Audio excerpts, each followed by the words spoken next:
What's up, guys? Welcome back to Smee Acres Family Farms here in Nevada. So here are the babies. They've been in here for a while they got a little bit bigger. The Guinea Hens are pretty big. The Brahmas are pretty big. Back there are the black ones. Those are black copper Marans. They're a little bit smaller. And then we got a couple lavender Marans that are still hanging out in the coop, not quite ready to come out this morning. Today's their second day out, hanging out, exploring. They seem to love the weeds. They get excited about being out of that cage. So here's the older chickens. I'm getting to know the new babies. There's Mr. Toadstool running around. He's a big rooster. He's got a cute little puffball on his head. I don't think he's ever gotten this close to me on purpose before, so that's kind of cool.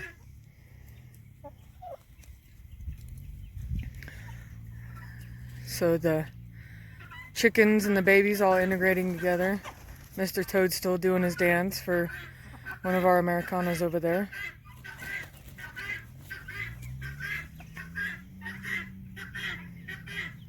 He's a cool little guy. That noisy bird you hear is a Guinea hen over there. They talked about, when I was researching them before I got them, a lot of people talked about how noisy they were. And they are. They're pretty noisy. You hear that noise almost all the time. So, it's pretty cool. At least we know where they are once they start flying and exploring the bigger part of the yard. They're also really great pest eaters. They'll eat snakes, mice, bugs. I guess bugs are their favorite. And they all seem to be getting along with the chickens pretty well. And those guys over there. Mr. Toadstool over there trying to dance for his girls.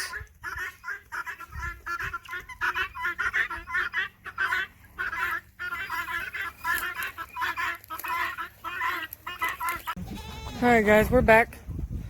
So today, I'm going to be moving the feeders that are over here. Hi Coco. It's Coco and Astro over here. We're going to be moving these feeders, the grain feeders and the hay feeders, around to the other side of this lean-to. So let me show you what the plan is. Here's some of the ducks. Right now it's difficult fighting through the goats and the alpacas to get feed into here. Those goats, about 100 pounds, have no problem pushing you around. So right here, up against the fence, I'm going to put their feeders. It's in between the lean-to and the fence. And I'm going to put up here, I'm going to put a cover so they'll have some good shelter over their feed. So I have to, these fence poles are 10 foot apart, so I gotta put the feeders in between them. So I'm adding a couple more posts. So that's why you see the auger, the post hole diggers, the water drill. This water drill is pretty amazing. I don't know if anybody's ever seen them, but they're a lifesaver when it comes to sinking poles, especially through this hard pan. So what it does, it's about 5 foot tall, and it has water that comes out the end of it. And you just stick that into the ground. Let me demonstrate. It takes a minute to get started in the hard stuff, but once it does, wiggle it a little bit, and it sinks right through, and it softens the ground. So you can get the auger or your post hole diggers or whatever you need into it. So right there, I just got the water drill 5 feet into the ground with ease, just a little bit of water. So I've got the hole started here, And then I've got one started over here by the auger. So I'll update you guys a little more as I progress. Alright, so as you can see, the auger made quick work of these holes. So I really just need to empty them out with the post hole digger. I was able to get through relatively quick. I did get stuck in that hard pan, but a couple seconds worth and I got through. I must have dug into a red ant hill over here, because as soon as I started digging that hill, I don't know if you can see them, but all these little red ants came up, started crawling on me. I got a bite or two. They sting for a while. Sting for like a day or two, and then it goes away. So hopefully they'll choose to go somewhere else. Once the chickens come over here, they'll start eating them a little bit. So the reason why I picked this area, you guys are probably like, why'd you pick it up against the fence?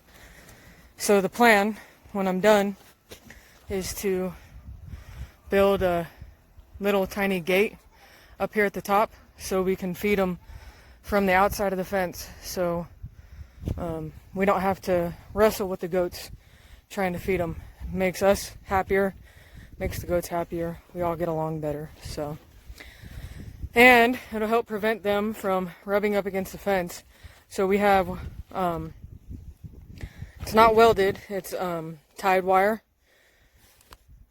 right here. We tried the welded wire with goats once and that was a mistake. But if you look right here, the goats and the alpacas rubbing up against it tends to break it. So this is a weak spot in the fence. So instead of coming over here and re-fencing it, I'm putting the feeders here in this spot, and that'll prevent them from rubbing up against it, and I can do some work, repair that a little bit, and it'll make it stronger and make them more secure. I don't know if you can tell, we're not quite done with the fencing. We're going to be putting up some rails, but in the meantime, the animals have rubbed up against the wire, and it's caused the wire to bow. Let me show you from this direction what I'm talking about. You see how it comes out?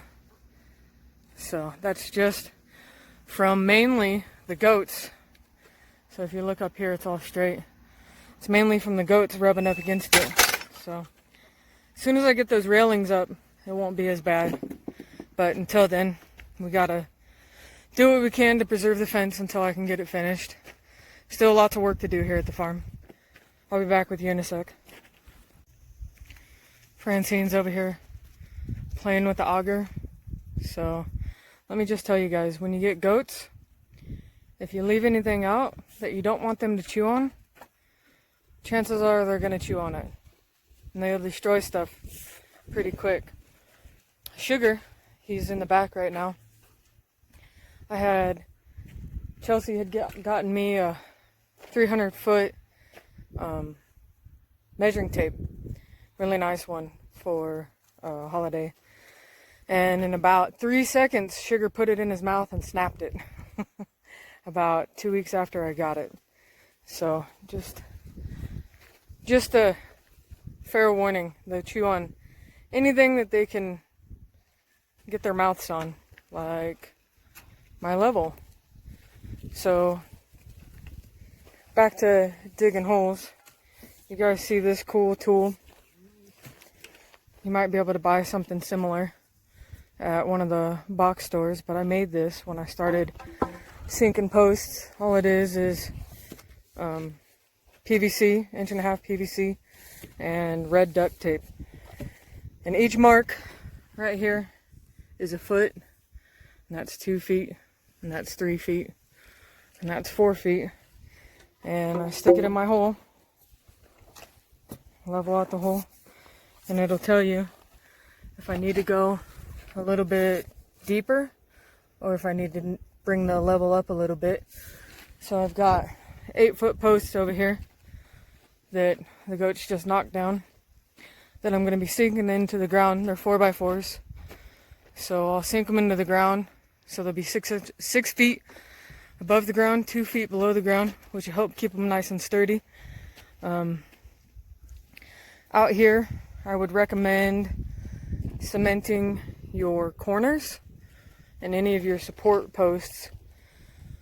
So you can see when I pulled the wire over here, I didn't use cement on this section of the fencing. On the back section I did, but you can kind of see I didn't cement it in. So when I pulled the wire, that post is a little crooked. It pulled the fence post that direction when I pulled the wire to tighten it up. So I would recommend cementing your corner posts in and any support posts you might need. These are just for food, so if I find that the animals are pushing on them too much, I will cement them in. But right now I think just pounding them in with some dirt and some shoulder strength, I think they'll do just fine. So, alright, so I've got my post started. It's at 8 foot 3 inches, which is the width of the hay feeder that I've got for them.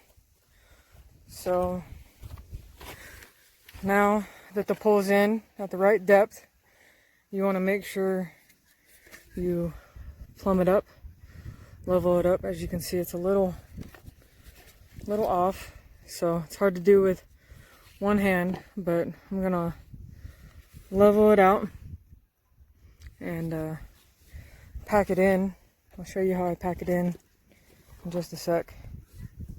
Alright, so I got it leveled up. So if you look, it's pretty plumb here, and then again in that direction. So we get our fence pole level, and then this is a weight bar that I'm borrowing from my pop, from my father, and it's probably, I don't know, 10-15 pounds, maybe more, maybe less, I'm not quite sure, but it's from an old, he had a weightlifting bench, so this is his old weight bar. And what you do is every couple inches you throw some dirt in there, and then you just bang it down and pack it until the weight bar doesn't sink into the ground anymore. It's kind of tough. Well, I'm kind of used to it, but when I first started doing it, my shoulders got sore. But now it's not so bad. And it puts them in. I mean, this pole is pretty solid if you try to push on it. And this one isn't cemented down, so it's a little bit better than just trying to hand pack it. So, alright you guys. Alright guys, finished product. We got the hay feeder, the mineral grain feeder right here. And we got the okay of approval from Franklin over here. He seems to be pleased with it. We raised it up a little bit, so before the top of it was about where this middle piece is.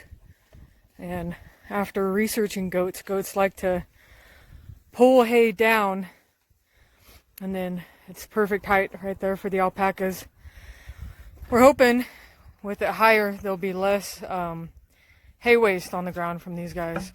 But I have this box down here to hopefully trap some of the hay as it falls through. The stuff on the ground is just from me moving stuff around. So it's hot, guys. Make sure you guys are drinking water. So I'll leave you with this. Drink water.